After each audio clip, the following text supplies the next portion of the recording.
Yes, you can easily make my gorgeous and delicious bakery-style blackberry muffins, which you won't believe are gluten-free with oat and almond flour. They bake light and fluffy with a tall dome on top and a simple orange glaze. They're naturally sweetened with orange juice and honey, and you can use fresh or frozen blackberries. They get an additional protein boost from Greek yogurt or cottage cheese, which also makes them super moist and delicious. We're going to begin by prepping our orange, and my orange happens to be massive, but we're going to start by zesting it. So I'm just going to run it on my zester all the way around. And this will give us several tablespoons of orange zest. And then I'm going to cut my orange in half and juice it. And then this will give you anywhere between 1/4 and 1/3 cup of orange juice. To make our muffin batter, we're going to start by adding our wet ingredients, which includes 3 eggs, 1/3 cup of Greek yogurt or blended cottage cheese, 1/2 cup of honey, 1/4 cup of our fresh orange juice, 2 tablespoons of our orange zest, 3 tablespoons of oil, and light olive is my favorite, 2 teaspoons of vanilla extract, and 1/4 teaspoon of almond extract. And then we'll simply whisk these together until well combined. And that smells so good with the honey and the orange and the vanilla. And it's okay if your Greek yogurt is still a little bit lumpy in your batter because it's all going to melt together when it bakes. Next, we're going to add our dry ingredients, which is a mixture of oat and almond flour. And for the oat flour, you can very easily grind your own by using some quick or old-fashioned oats and just blending them in a blender for a few seconds till you have a really fine flour. So I'm going to add 1.5 cups of oat flour, 1.5 cups of almond flour, and this combination gives them a really light, spongy texture. 1/4 cup of tapioca flour. And then I'm adding 2 teaspoons of baking powder, 1/2 teaspoon of baking soda, and 1/2 teaspoon of salt. And then we'll simply whisk these together until well combined. And then we'll have this really thick and beautiful muffin batter.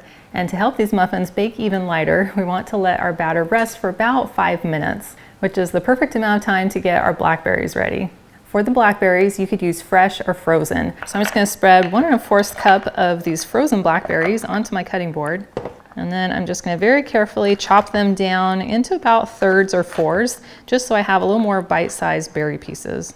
Now that my berries are all chopped and I'm still waiting for my batter to rest, we'll go ahead and prepare our muffin tin. I've just lined my muffin tray with these paper liners, but you will want to spray them with some non-stick just to make sure the muffins can come out easily.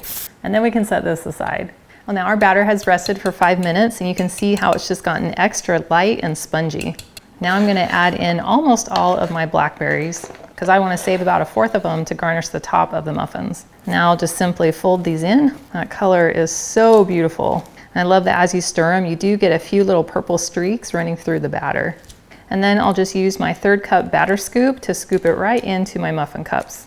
And as I drop it in, I'm going to let it kind of mound up nice and high in the middle. And with any extra batter, I'm going to go ahead and add just a little bit more on top of any of the muffins that are a little bit lower than the rest. So the top of the batter is just higher than the top of the cupcake liner.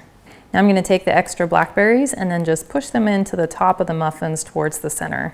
Well, these look gorgeous and they're ready to go into a 425-degree oven. We're going to set the timer for 5 minutes, and then we're going to turn the temperature down to 350 degrees and set the timer for an additional 14 to 15 minutes, or just until the tops of the muffins are starting to turn a really light golden brown.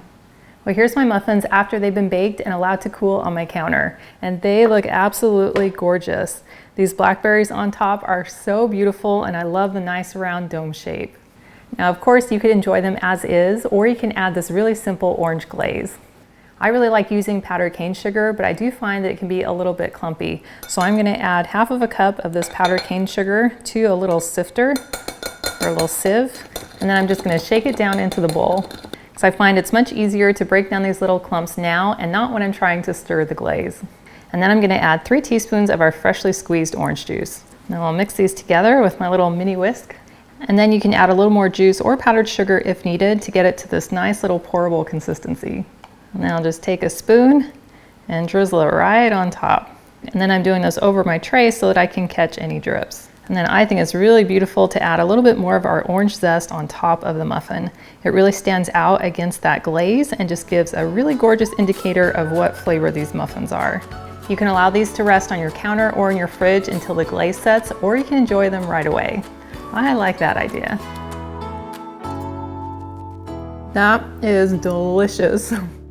That has so much depth of flavor coming in from the oat and the almond flour. And I love the balance of sweetness between the blackberries and the honey, and getting that citrusy orange flavor throughout the whole thing is just heavenly. And I love that they're made with clean, natural ingredients with a minimal amount of added sweetener to make them delicious and satisfying. And I love being able to share my creatively healthy recipes so that you can enjoy them too. Well, thank you so much for hanging out with me today in my kitchen, and I've included a link to the full recipe, and it's in the video description below, which is on my website, gentletummy.com. And I also invite you to like and subscribe to my channel. And if you know someone else who you think would love this recipe, please share this video with them. And I cannot wait to have you join me again in my kitchen.